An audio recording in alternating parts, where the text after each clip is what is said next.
At first pitch, and it is packed. There's not a spot in the Brickyard, barely a spot on the berm to be found here today. And the first pitch is a strike, and in the circle tonight is Jocelyn Brisky, who pitched very well in Game 2 of the series a week ago against Arkansas. She was outstanding against a really good hitting Arkansas offense, and she's somebody that's going to need to step up today for Bama's squad. The freshman getting her first taste of this rivalry this season, getting put into a big spot, getting the start here in Game 2 against this really potent Tennessee offense, 1 through 9. They can really swing it. And it starts with one. Kiki Malloy leading the team at 364 on the season. She's got 10 home runs. Center fielder with 66 career home runs. Was 2 for 3 with a double and 3 runs scored in Game 1 on Friday night. The 2-1. And on the hands, fouled off, and it's 2-2. OPS of 1187, has that great speed, 23 stolen bases on the season. Job 1 for Brisky is to keep Malloy off the base paths. Off speed, ground ball right side, the glove, the throw, and it's in time. It starts with some good defense for Alabama, and that has been an issue for the Crimson Tide, but very good for the first outs. That's the exact way that you want to set the tone if you're Alabama's defense. Be able to step up behind your freshman pitcher in the circle. This one's hit pretty hard off of the bat of Kiki Malloy, but look at the way that Callie Hevelin dives into that 3-4 hole, makes a great grab, gets up quickly because she knows that Malloy can really move down the bases. This one is chopped wide of third for strike 1 to Zeta Pooney. So Malloy is retired 4-3. Pooney follows in the lineup with the 12 home runs. McKenna Gibson in the 3 spot. Riley West hitting cleanup. Sophia Nugent, Taylor Panel, Destiny Rodriguez, Julia Katsoyanopoulos, who's come through with some clutch hits for Tennessee as of late, especially last weekend against LSU, and Laura Mueller, the starting lineup for the Lady Vols. Tons of righties, all righties, top to bottom in that Tennessee order. Brisky misses for a ball. It's 1-1. Zeta Pooney's a player that's really been swinging the bat incredibly well for Tennessee so far this season. In the offseason, she had some shoulder surgery and is starting to hit her stride here towards the end of the regular season. Brisky misses. It's 2-1 to Pooney. Just one of those hitters where there's not a lot of holes in her swing. Really tough to get her out. And I don't even think her numbers this year are indicative of how good of a hitter she is. Fouled off, and it's 2-2. So with 9 righties in the lineup, what's the game plan for Jocelyn Brisky in the circle here today, Maddie? You're going to really have to work that drop ball on both sides of the plate to all these righties, especially throwing that pitch down and away. That's a tough pitch to get some solid barrel on. Swung on and missed. Brisky gets the strikeout. That's her 53rd strikeout. All of these righty batters in the order today. But when she's able to locate that drop ball, especially low in the zone, coming out of her hand, it starts out about thigh high, then it's going to drop down and out of the zone. Her ability to throw it for a strike where you see the red in the strike zone, but also outside of the strike zone, that's where she gets her swings and misses. Strike 1 to McKenna Gibson, 1-1 to the number 3 hitter, junior who plays third base, 353 on the season, a team high 39 runs batted in, had a couple of RBI in the Game 1 win. The 1-1. To second, stepping back is Hevelin, and it's a 1-2-3 inning for Brisky in the circle. Bama coming to the plate now. 5 on the gun here tonight, and she starts at 76, so she won up me. But you know the name, and you know what she's done this year, the sophomore, part of that pair of aces for Tennessee with Peyton Gottschall. It's truly effortless velocity when it comes out of Carlin Pickens' hands. Because she has such a tall frame, because she strides so far out there, by the time she releases it, she's halfway to you. 0-2 to Cahalan. That's going to be the biggest part of the adjustments today for Alabama, is trying to catch up with the speed and the movement of the pitches that they're going to be seeing out of Pickens tonight. Vastly different than what they saw from Peyton Gottschall in Game 1. Now you're dealing with straight heat in Game 2. Cahalan gets a piece. Kayla, what's 76 look like from the first base coach's box? I mean, yeah, she's popping it in there. I know when I was on the other side, like Madison, when we talked, it was always like, we want to see what it looks like in the box, and she brings it. And that's something that we talked about a lot, just getting your timing down, but making sure you have an efficient bat path to the ball, because that's where you're going to have success against her. You know, if you try and swing too big, you try and do too much, she will overpower you every single time. So we talked about efficiency a lot. You're going to see our kids shorten up a lot. Kenley starting it off, showing slap, just so she can make sure that she's being short to the ball. Kayla, this week in practice when your team's preparing for having to face Pickens, is there anything in particular that you guys are doing in the cages, on the field, to try to replicate the amount of velocity that she brings out there? I mean, I think Murph was throwing BP and Lance was throwing BP from about halfway this week. Goes off speed for the strikeout. One away. This is the other element when you're dealing with Pickens in the circle, not just the velocity, but then she's going to pull the string on this 63-mile-per-hour changeup down in the zone. So you're having to deal with a variety of different speeds and having to make those decisions so quickly, consistently throwing in the low 70s or mid 70s like we've seen today. That great movement that she has on all of her pitches, and the changeup has really been a difference maker for her this year, along with the consistent command that we've seen from her in the circle, but being able to throw that changeup in high leverage counts, good hitters counts even. She's got confidence in that off-speed pitch. 2-0 to Jenna Johnson, left fielder, 277 on the season. Was over 2 yesterday, but was good in the Arkansas series, 4 for 10 with a home run.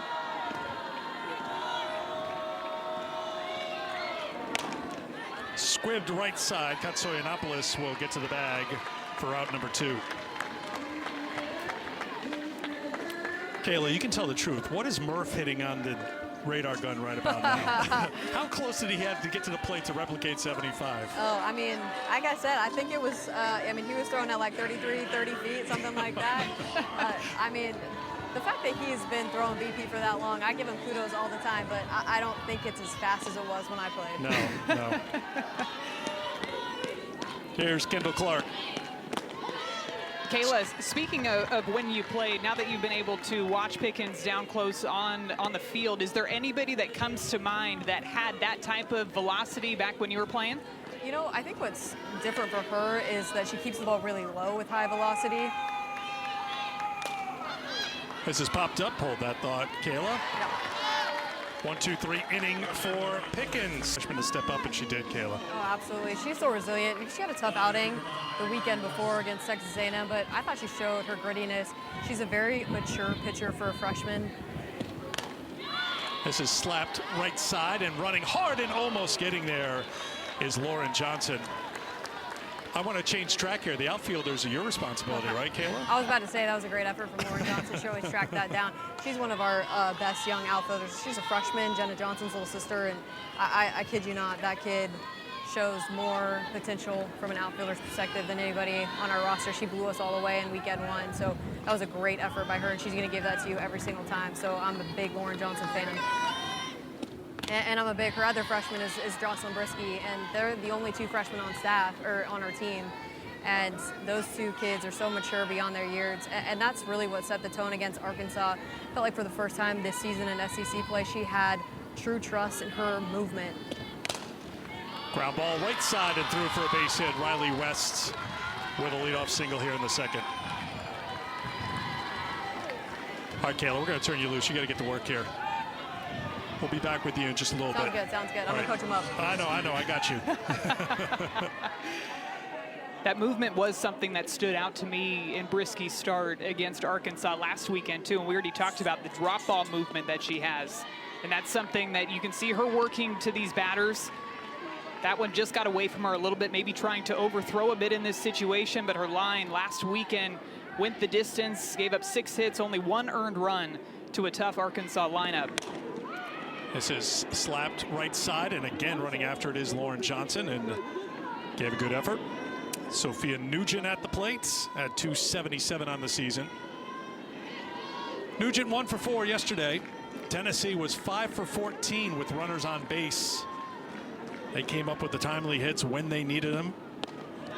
Brisky, they try to steal the base, and it's a good throw, and caught stealing is West. Valentine with the arm, 1 away.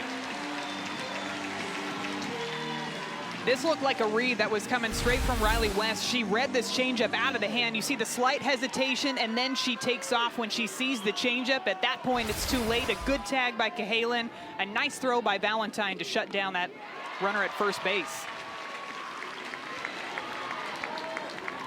Well, that's what you need with a freshman pitcher in the circle. You need to make plays. We saw the play at second by Hevelin to get things started. Your catcher comes through with the throw down to second, and now a fly ball lifted to deep center. Kristen White is under it, and 2 down here in the second.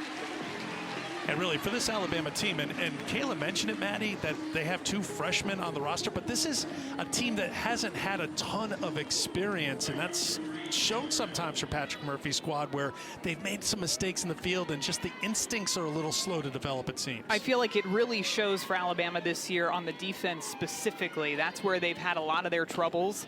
And it just seems like, I know it's still early in this ball game, just top of the second inning, but there's a lot more aggressiveness to the way that they're going after some of these balls. The diving play by Hevelin over at second base in the first inning, and you're seeing the effort down the line by the outfielders. Just doing that little extra bit, whether it's effort, whether it's a step, whether it's the initial jump, just trying to give themselves their best chance to try to make a play on these balls, because they know they've got a freshman in the circle. They know that this Tennessee offense can hit. So if you have an opportunity to get them out, you absolutely have to take it. 1-1 the count to Taylor Panel, who grounds it to short, and just as you said that, Cahalan looked like she let the ball play her. It gets out to the outfield, and taking second on the error is Panel. And that's exactly what happened on that one. Cahalan got caught in between hops here. Big hop here. She was deciding whether or not to go up, charge it on the short hop, go back, get it on the long hop. And because she got caught in between, that's what allowed that ball to get by her and Taylor Panel to make it all the way over to second base on that error. 46th error for Alabama. That's the 4th most in the SEC, their 3rd of the series.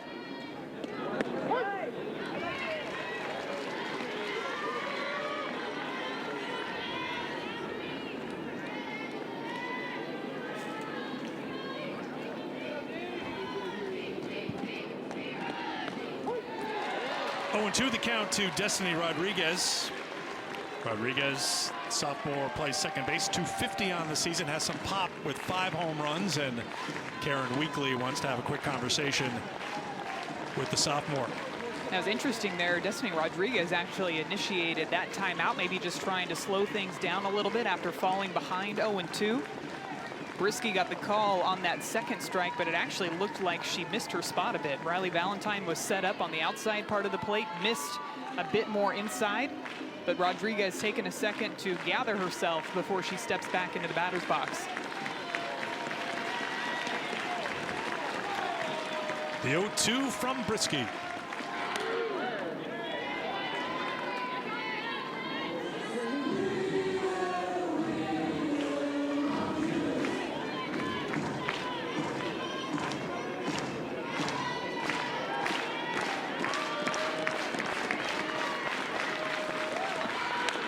Speed, ground ball, base hit up the middle.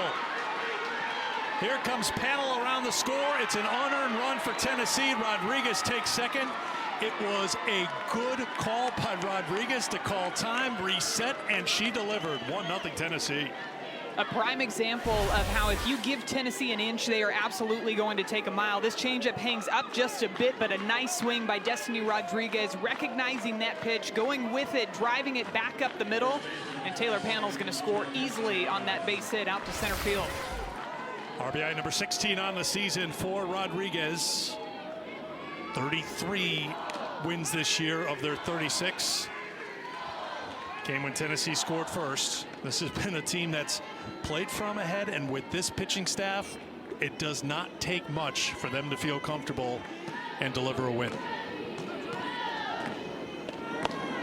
With the way that Gottschall and Pickens have been throwing, honestly, it feels like one run is really all this team needs to come away with a win. Of course, Alabama going to do their best to try to make those adjustments off of Pickens today after Tennessee going up early in this one. Katsoyanopoulos checked the swing, and it's 2-1. Julia 2 for 3 with a run scored in game 1 of the series. Had the big hit against LSU in game 3 of that series to give Tennessee the win. And a series victory, took 2 out of 3 against the Tigers. And to your point, Maddie, LSU had 1 run in that series in 3 games. tough to score off of that duo in the circle between Pickens and Gottschall.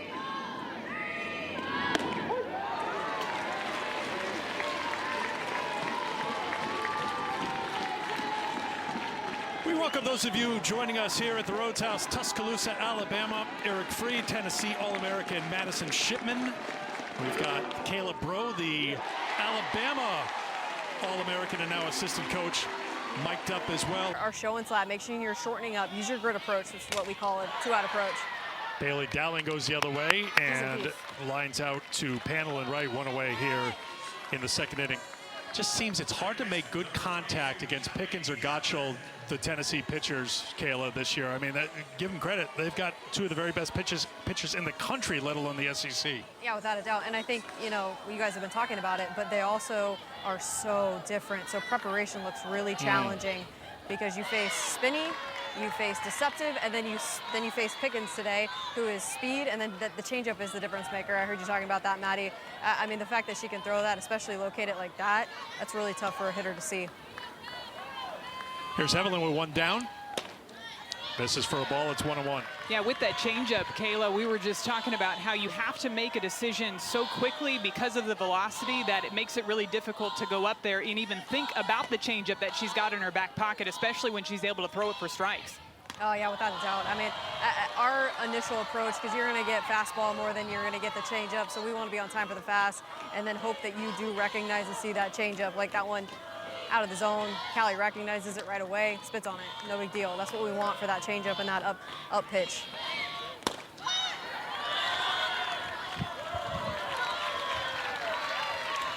So 3-1 now the count to Evelyn, 256 on the season. It's got a little pop, 5 home runs.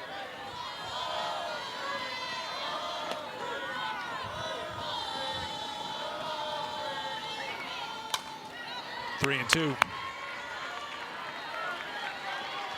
Kayla, I love that we have you mic'd up in between these pitches and at-bats because there are little swings that you notice that you feel really good about. And sometimes as a player, it's hard to not get wrapped up into the results, but really just focus on the process. And right there, what was it about that swing that you liked from Callie? Yeah, I thought she took a good stroke on it. Ooh, tough. And, you know, when you think about at-bats, I mean, they're so complex and they're so complicated. If we're learning throughout our at-bat, that's where I feel like we do really well. Obviously, she swung at the pitch in the dirt right away. We don't want that. But then she spits on the one upstairs. Like, that, I'll take that, you know, making sure we're shrinking our zone as much as possible. You take a good hack, you foul it off. You're just a little tiny bit late. I'll take that. Like, I want to see good hacks. I want to see confidence. And I saw that from Callie's swing right there on the foul ball. And then that pitch on the outside corner, that's a tough one. Sometimes as hitters, we always want quality at-bats to equal hits, and oftentimes it doesn't end up working out that way. Yeah, I think to your point, Madison, if you have a quality at-bat your first one, you're seeing a little bit, it's going to pay you dividends later in the game. You know, when you're up in the 7th inning and we need to score 1 run, but you've taken good hacks all day, I feel good at those moments. I'm not scared. I'm like, okay, I got this. I'm really confident. And that's what we want our kids to feel all the time. 3-0 the count now to Emma Broadfoot. I know Maddie Shipman would have the green light 3-0. I think Caleb Breaux would have had the green light, right? No, not me. No. I'm taking a walk. And then I'll steal second. Walk, get on second, move over to third, steal score second, a run. steal third. That's a 4-pitch walk with 2 down to Broadfoot. All right, Kayla, you got to go to work down at first base. We'll check back with you in a little bit. Great job, Emma.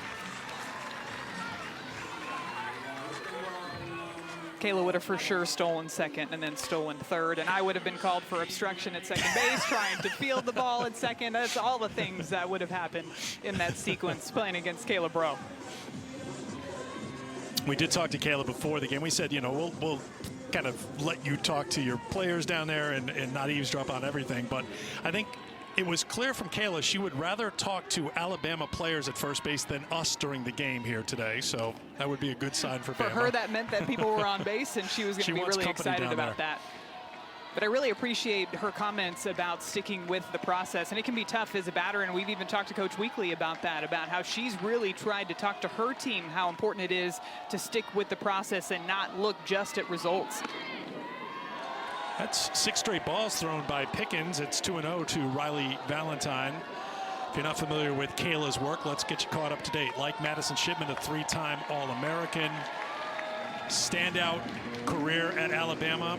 And the most important line to Kayla on all those, bits of information, 2012 national champion. That is the one thing that she is, every time she reached base, she was pretty much taking the next one. 2-0 now to Valentine. And gets the call for strike one. It's 2-1 after the meeting in the circle a moment ago.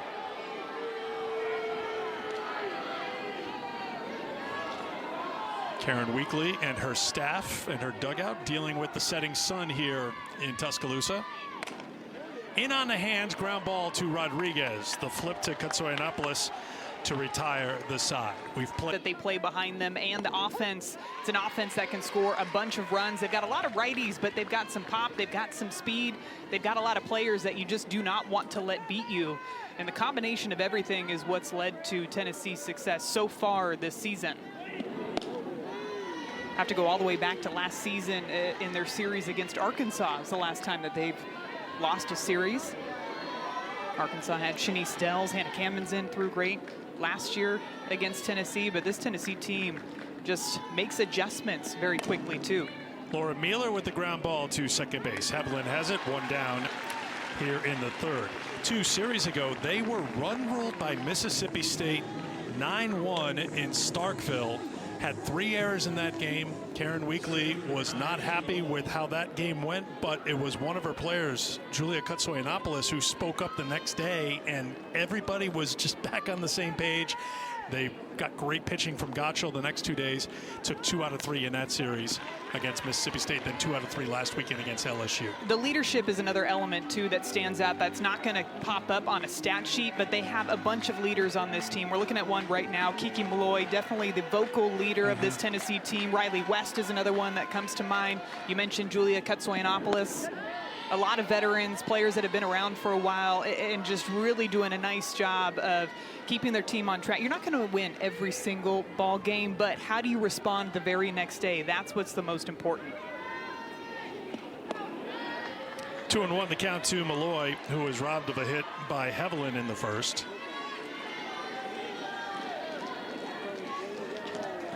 Kiki scored her 256th run of her Tennessee career in game 1 last night, setting a new Tennessee record. Record held by Aubrey Leach, who's a graduate assistant for Tennessee. Closing in on the stolen base record as well. This one to third, Dowling over to first, and 2 down on a couple of ground outs from Brisky. It's interesting when you look at Tennessee going through the order one time against Jocelyn Brisky. It seems like they're very intentional in trying to get their barrels behind the drop ball, drive the ball the opposite way. Prior to that ground ball to third base that Kiki just hit, the furthest ball that was pulled by a right-handed batter went to short. This is to the shortstop. Haviland has time with Pooney. That ball, she'll throw a fastball. That's her hardest pitch. She'll throw that 47% of the time. She's added that changeup that she throws for a strike about 19% of the time. Got that drop ball too with some really good movement on it, working at all zones.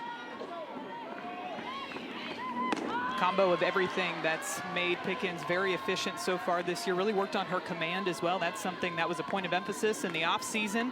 Then coming into this year, been much better with the command consistently with all of her pitches.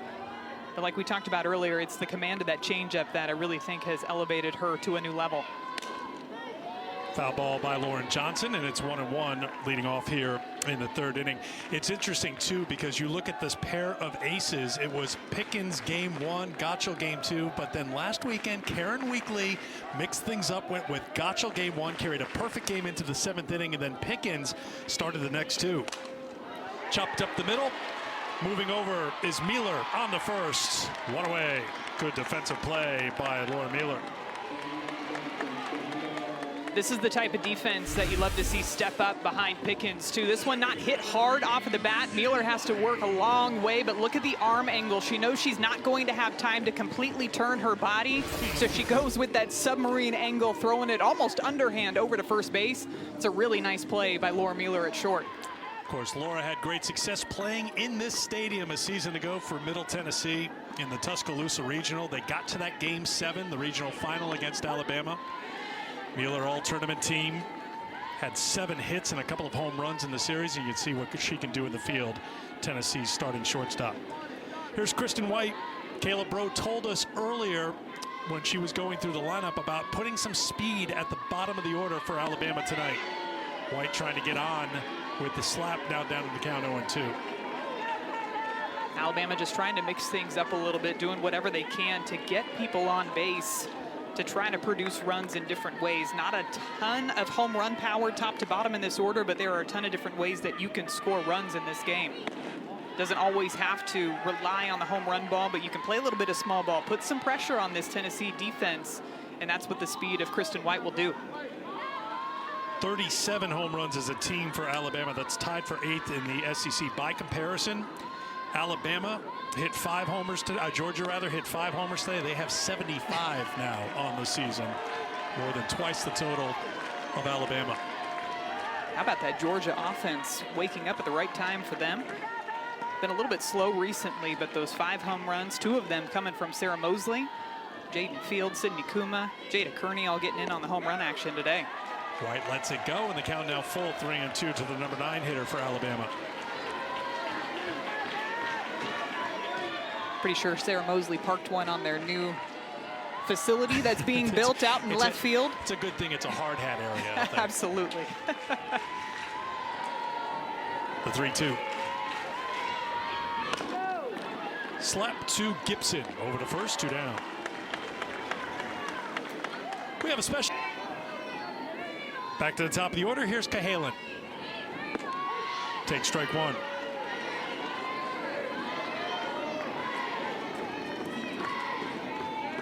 Two-year starter at shortstop for the Crimson Tide. Had 3 hits in the Arkansas series. Hit .284 a season ago. Came into the game at .288 this season. Skips up for a ball, 1-1. Cahalan struck out on a changeup in her last at bat, and you saw right there Pickens trying to go back to that pitch. Let go of it too early, so it skipped down into the dirt.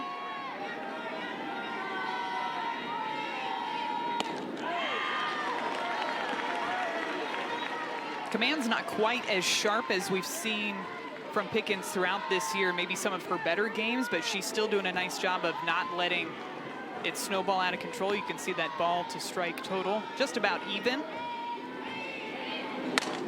Slap foul. It is a very warm night, 82 degrees at first pitch, a little bit of humidity in the air as well, so maybe having a little trouble. You can see her grabbing some dirt. You've seen her rubbing her fingers together a little bit, maybe trying just to get just the right feeling with the grip.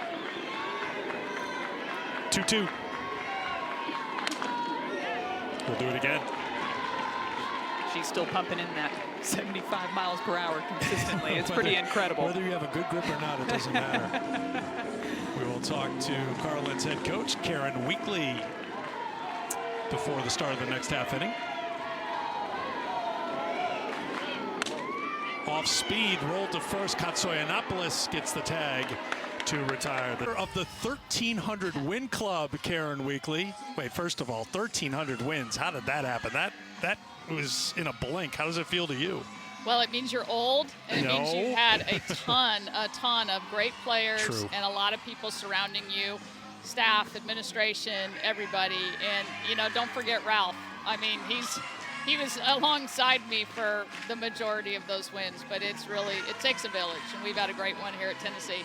Karen, congrats on 1,300, and when I see that number, the first thing that comes to mind is consistency, and it's consistency being able to get those wins no matter what type of team that you have. But looking at this team specifically, what is it that stands out to you that makes this team special? You know, they're very professional in their approach. They just come to take care of business every day. I don't have to really worry about a letdown if we win on Friday night. They know what their goals are, and we've got a lot of veterans and a lot of seniors that keep everybody on track, doing the right thing on and off the field. Karen, 15.3% of your wins came with Madison Shipman in the lineup. Okay, I did the math. It's true. So hey, she's a big part of it. Those were some special 4 years right there. We appreciate it, Karen. Congrats again. Thank you. Thank you so much. Appreciate Picking it. up career win number 1,300 last night. Maddie didn't know I did that. No, math. that's what you've been spending all this this time doing the math on. I didn't realize that. Hang on, 246 games played from 2011 to 2014. 49 wins, 52 wins, 52 wins, 46 wins. That adds up to 15.3%. Now, that's a number that's going down as Karen keeps winning and winning. Yes, and my winning. percentage is becoming smaller and smaller. Yes, so. I do wish that I could have gotten 2 more wins in there and maybe would have been able to go toe-to-toe with Kayla with the national championship ring. But hey. At least you've gotten over that. Yeah, right. Clearly I've gotten over it. Can't you tell? Can't you tell? Here's McKenna Gibson to lead things off for the Lady Vols. Of course, Karen and Ralph Weekly, you played for the two of them, just a unique partnership. And Ralph, you know, we talked to him last week at the LSU series, still huge supporter of the team. But for what Karen has done over these last couple of years and identifying that this program needed a little grit and toughness and someone who's going to step up, and you talked about it before with Kiki Malloy and Julia Katsoyanopoulos, and having pitching depth and quality depth. Those were 2 of her key things that she targeted, and she's come up with a great formula. And the way that she's been able to use the pitchers in different ways. Go. Gibson, swing and a miss. Strikeout number 2 for the freshman Jocelyn Brisky. This is that drop ball that when she has command of it, it is really difficult to get barrel on. The arm side run on this pitch as well, and we talked about it in the last inning. Tennessee's trying to get their barrels behind that drop ball, trying to drive it the opposite way. And as a pitcher, when you see that, you try to work that drop ball in on the hands. Ball 1 to Riley West, who singled and was caught stealing in the second.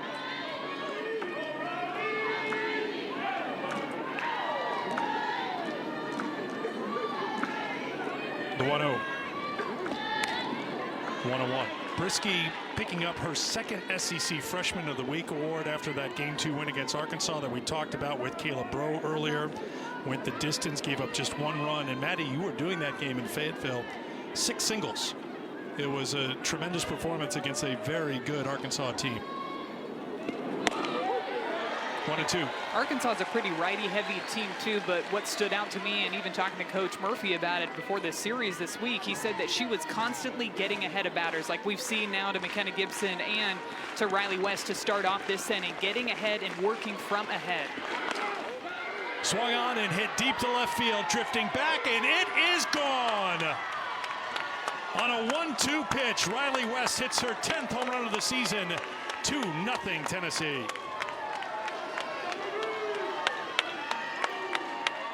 This swing right here is a great piece of hitting by Riley West. She falls behind 1 and 2. Brisky's been working the drop ball, especially inside to these righties. Goes with the rise ball, and look at the swing path. Getting underneath this rise ball, front foot lands, back leg uses the torque to get the power out to left field. That thing did not stand a chance of staying in the yard. 70th home run for Tennessee as a team. That's second to Georgia in the SEC. 26 coming in conference play as Tennessee comes in 15-4 in the SEC. They got the pitching, they got the power. They've got a 2-0 lead.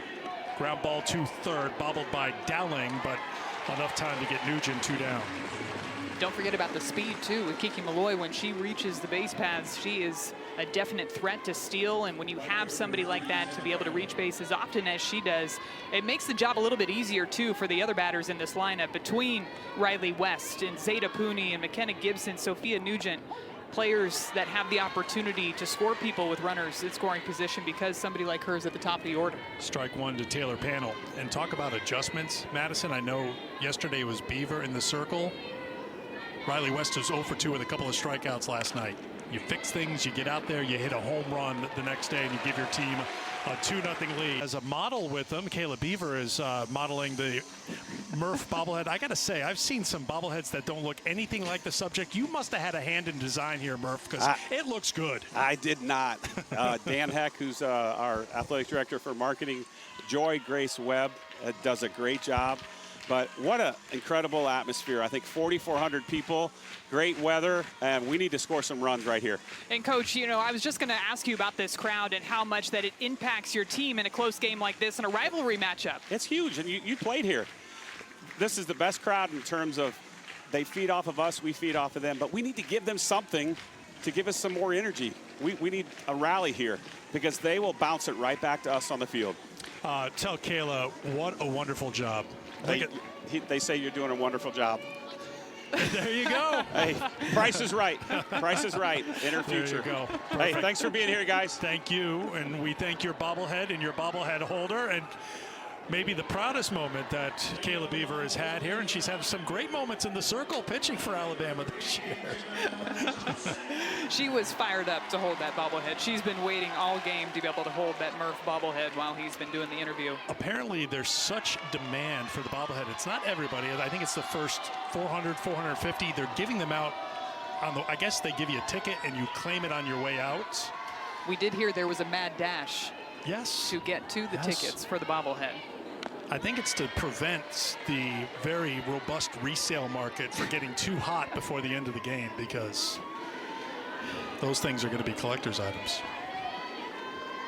Murph bobblehead's hanging out in the dugout still. Yes, they need a good luck charm against Carlin Pickens, no question about it. I don't know if the calves are proportionate, though. We'll have to check on that, do a measurement. 2-1 the count to Jenna Johnson. 2, 3, and 4 here in the fourth. He's right, though. You know, this is a team that has struggled to score this year. We talked about the lack of home run power. That's one thing. But there's no one in the lineup who is a 300 hitter, which I know batting average to some may be antiquated, but it still tells you that this is a team that's struggled to hit, and now you're facing the best pitching staff in the country. This is the team that leads Division I in staff ERA. Strikeout starts the inning. And you're seeing exactly why. This is the changeup. Coming out of her hand, it looks like it's going to be that 74, 75 mile per hour fastball. So as a hitter, you decide to swing as if it's the 75 mile per hour fastball.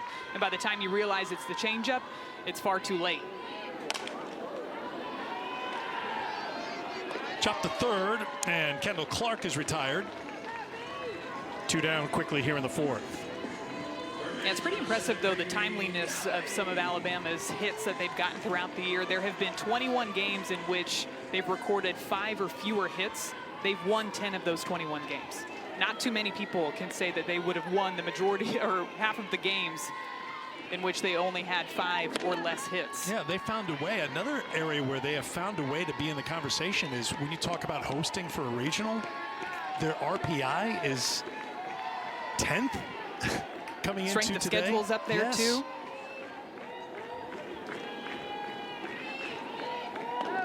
Now, a lot of that, too, is a product of playing in and day out in the SEC, so your RPI and your strength of schedule is pretty much going to go up every single weekend when you get into conference play, but also playing a pretty tough out-of-conference schedule, trying to schedule that way, prepare your team, and also to help your team when it does come time for those selection conversations that you've played against some tough competition. We saw what Alabama did last year. They made it to the Women's College World Series. Had to grind it out here at home, winning that, if necessary, game against Middle Tennessee. And then they faced Tennessee in Oklahoma City. Squibb to first, Katsoyanopoulos to the bag. Pickens is cruising. That series starts on Thursday, by the way, Thursday, Friday, Saturday. This is a line drive on the first pitch to right field, and Destiny Rodriguez has her second hit of the game. It's a leadoff single here in the top half of the 5th inning. Texas A&M is idle this weekend, and Florida and Georgia matching up in what is always an intense series. Florida run-ruled Georgia in Game 1, but then Georgia, as you mentioned before, had the bats going in Game 2 today and won 11-6. Here's what's at stake. Back-to-back for Tennessee. Would Texas A&M get their first, or would Florida get their first in 3 years? It's pretty incredible looking at the seasons that both A&M and Florida have had so far this year, too. Florida quite literally returning 0 innings pitched from last year's team to this year. A lot of young talent on that team. Of course, they still have hitters like Skylar Wallace, Reagan Walsh, Kendra Falby. A&M having themselves an outstanding start to the season, too. Emily Kennedy has been great in the circle for them. 70-mile-per-hour thrower from the left side. See Amanda Allen running for Rodriguez. 0-1 the count to Katsoyanopoulos. 1-1.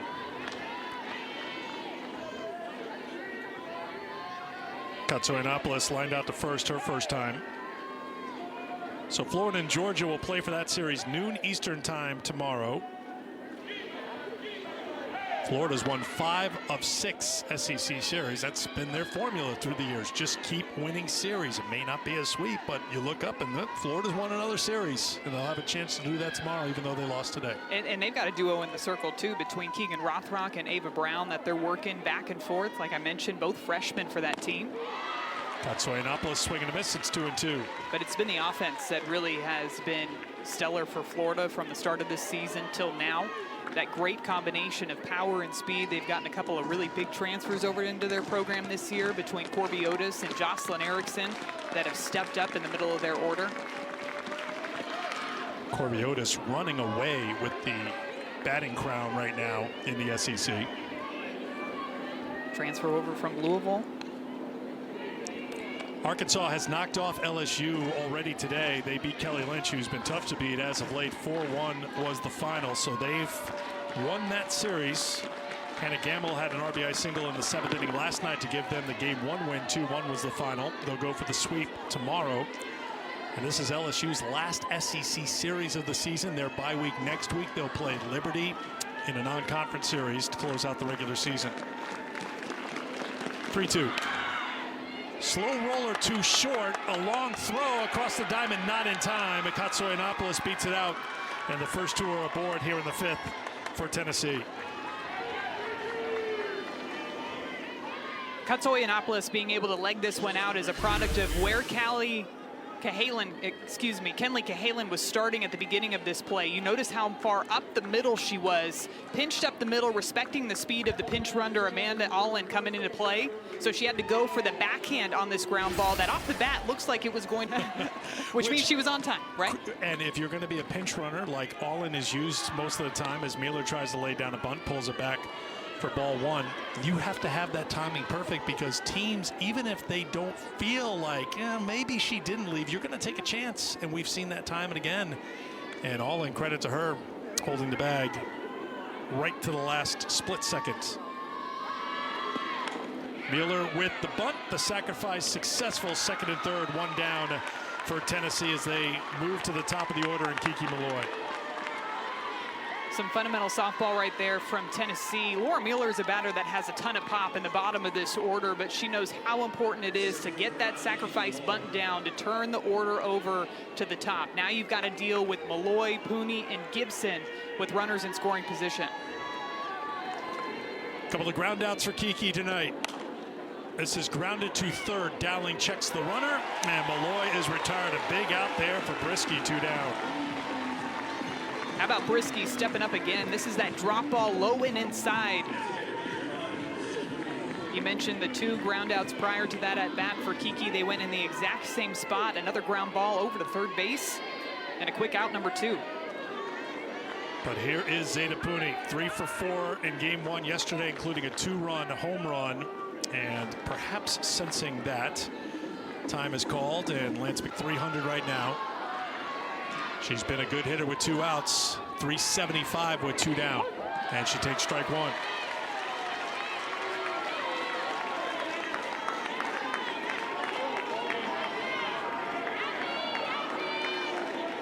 First team all-conference a season ago, had 14 home runs, was good in Oklahoma City in the Women's College World Series, but grounds it to Dowling, throws it over to first to Broadfoot to retire the side. Good job by Brisky to get out of the jam in the 5th. First hit against Carlin Pickens, who throws strike 1 to Callie Haviland.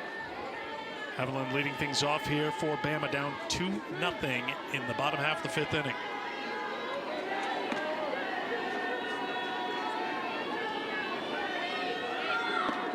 Off speed, that changeup. You've talked about it right from the start of the telecast tonight, Maddie. She can throw 75, 76, but that changeup has just been so nasty. And that pitch is still coming in 62, 63 miles per hour, so it's not like it's an extremely slow changeup, but compared to the other pitches that you see from Pickens, it is slow. Haviland tried to check, don't think she did. That's a strikeout, 1 away. The way that she's been able to carve up batters, a lot of it has to do with the spots that she's hitting before the strikeout pitches, goes with the drop ball away and then goes with the drop ball inside. Evelyn tries to check her swing there, but a nice couple of pitches by Pickens to get another strikeout on the afternoon. Ball one to Broadfoot. Broadfoot, the only base runner of the night for Alabama. She walked with 2 outs in the second inning. It was a 4-pitch walk. That's how good the Tennessee pitching has been. The only mistake you can find with Carlin Pickens tonight is she had a 4-pitch walk to Emma Broadfoot. Then she got Valentine on the ground out, and that was that for Alabama in the second inning.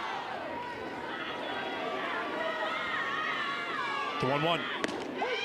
1-2. And that's really been an area that's been one of the biggest differences that I've seen from Pickens this season versus last year, along with the changeup addition, is her ability to bounce back very quickly. Maybe when she has an at-bat where her command isn't there, she's able to get it back on track.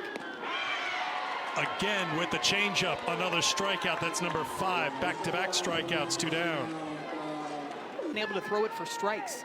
You can't just forget about it as a batter. You have to respect the fact that she can throw it at any count. Riley Valentine fouls off the first pitch for strike 1, grounded to second in the second.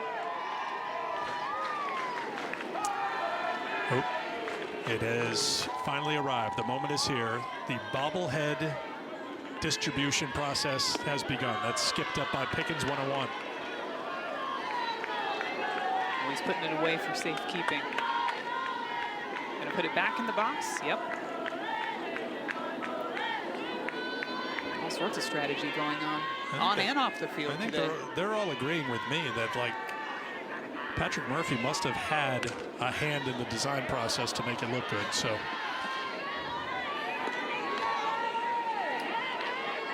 was there ever a Madison Shipman bobblehead day in Knoxville? There was no bobbleheads for me. I think Would you have liked a Madison Shipman bobblehead, Eric? Of course. Kidding me? I think the bobblehead should be the photo we used of last year of you trying to field a ground ball that was through your legs. Carlin Pickens is just dealing right now. She's striking. The line for Alabama so far in this game for their offense. Gonna dance around that. Let you handle that for me. With the way that Pickens is thrown in the circle so far today. I've established what is happening. You have established it, yes. yes. It's out there. It's been said. Don't worry. You're clear. Don't worry, Madison. Ground ball over to first. McKenna Gibson is retired for the first out of the top half of the 6th inning. Lakers for the 2nd straight year as the NBA playoffs continue on.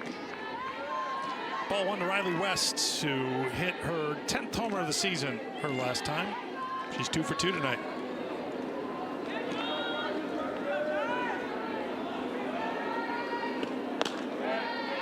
Brisky's been throwing the ball really well tonight too, and really the only blemish that she's had was against Riley West in her last at bat. She's been throwing the drop ball extremely well to both sides of the plate, but with 2 strikes, thought she could expand the zone up with the rise ball. Grounded again. It's been a busy night for Bailey Dowling at third. How busy has it been? That is the 4th straight ground out to Bailey Dowling.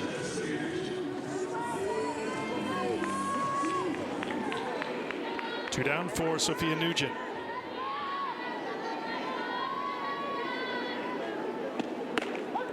Just the 1 earned run given up by Jocelyn Brisky, who gave up just 1 run to Arkansas in her start last Saturday. Nugent a fly out and a ground out.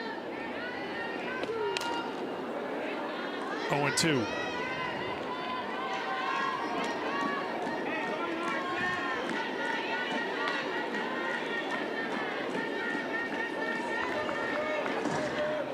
th appearance this season for the freshman, her 8th start, 7-2 record. She's done her job here tonight, keeping Tennessee in check. The problem is Alabama is running into a pitching staff that has a staff ERA of 1.33 coming into play. That's #1 in Division I. Opponents hitting just 175 this season against the staff led by Pickens and Peyton Gottschall.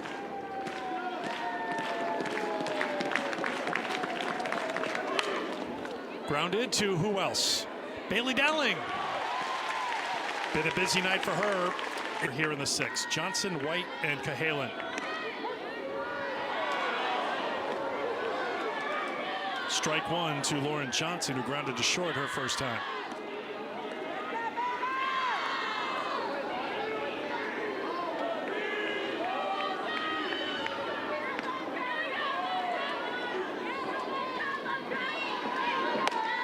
One to one.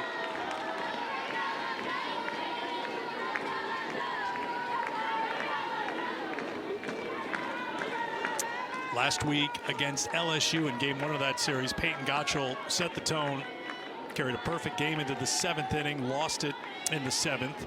Actually gave up back-to-back hits to the Tigers, and then guess who came on to get the save? Pickens got 2 strikeouts to end the game and give Tennessee a game 1 win. That's the other element of this pitching staff too, is it's not just who's going to be the starting pitcher in the game, but when are they going to come, if they need to, come in relief in the ball game. So you're having to make that adjustment throughout the entire series against Tennessee, going from the high velocity to the spin of Peyton Gottschall. Not easy to do too as an offense, to have to prepare for both of those, to have to adjust your swing to both of those, and to have to make that adjustment very quickly within a ball game. 3-1 to count to Lauren Johnson. It's a strike, and it's 3-2.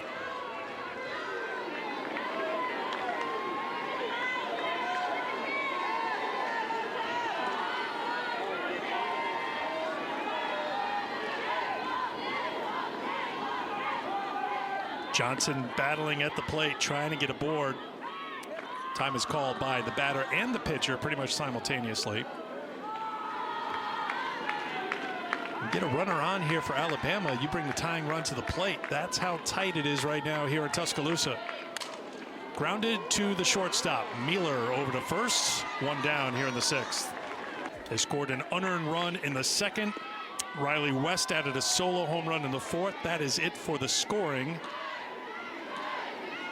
Tennessee has mustered just 5 hits against Jocelyn Brisky, who's done well in the circle, but Carlin Pickens has yielded just a walk here tonight.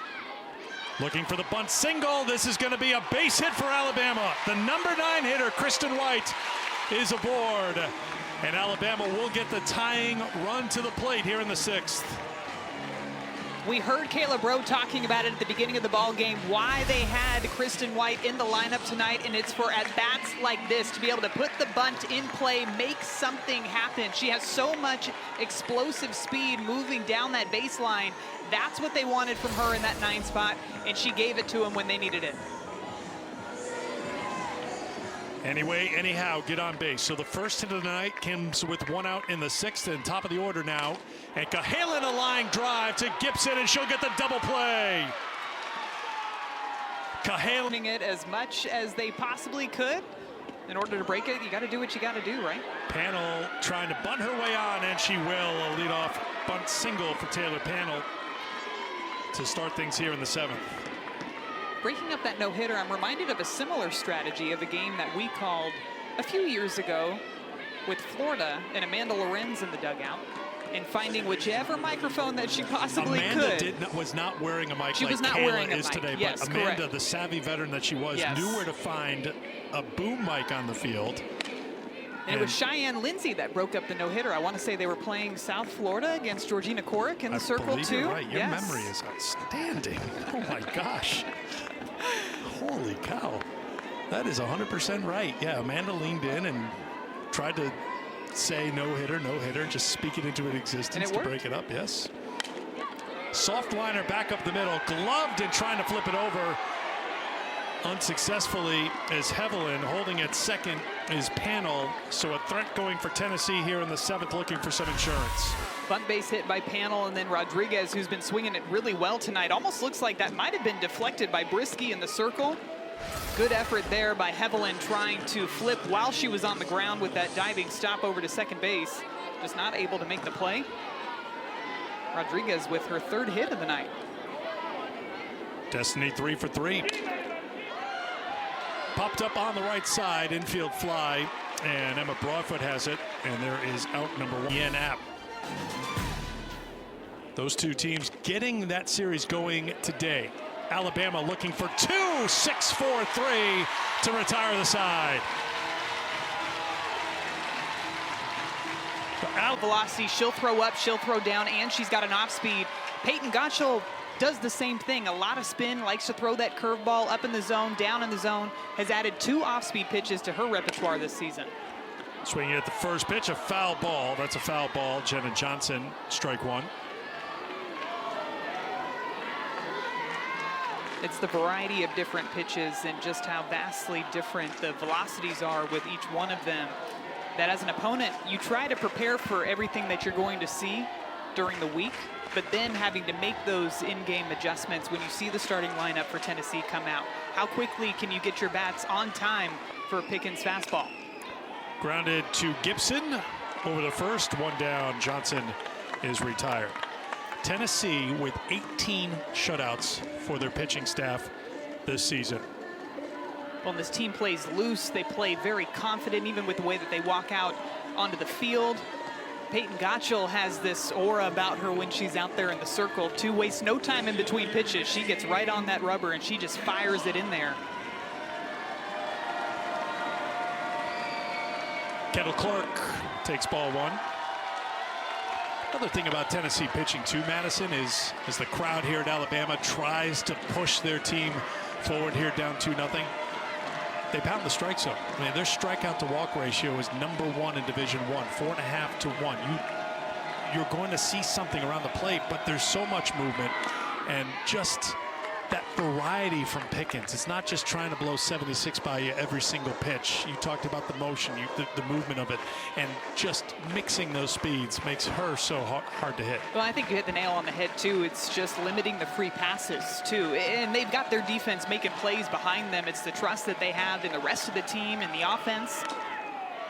But you don't see them dancing around the strike zone. The only time that we saw Pickens maybe struggle with her command, where she walked him a broad foot through 2 straight balls to Riley Valentine. Immediately, pitching coach for Tennessee, Megan Rhodes-Smith, comes out, has a conversation with her pitcher, and then she gets right back at it.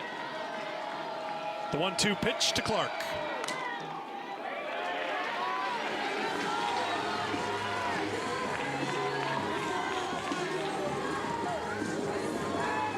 No runs scored in the last 20 innings for the Crimson Tide. This offense just trying to do anything to get some consistency in that order. Tried to check, could not. That's a strikeout for Pickens. 2 down here in the 7th. And all the check swings that we've seen from Alabama tonight are a product of the velocity that Pickens throws. And like you touched on, Eric, just the fact that she's staying around the strike zone so consistently.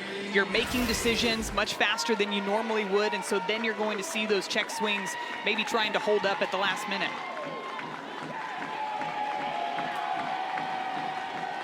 Bailey Dowling. 1 hop, glove by Mueller, throw to first, a 1-hit shutout for Carlin Pickens. Tennessee wins again.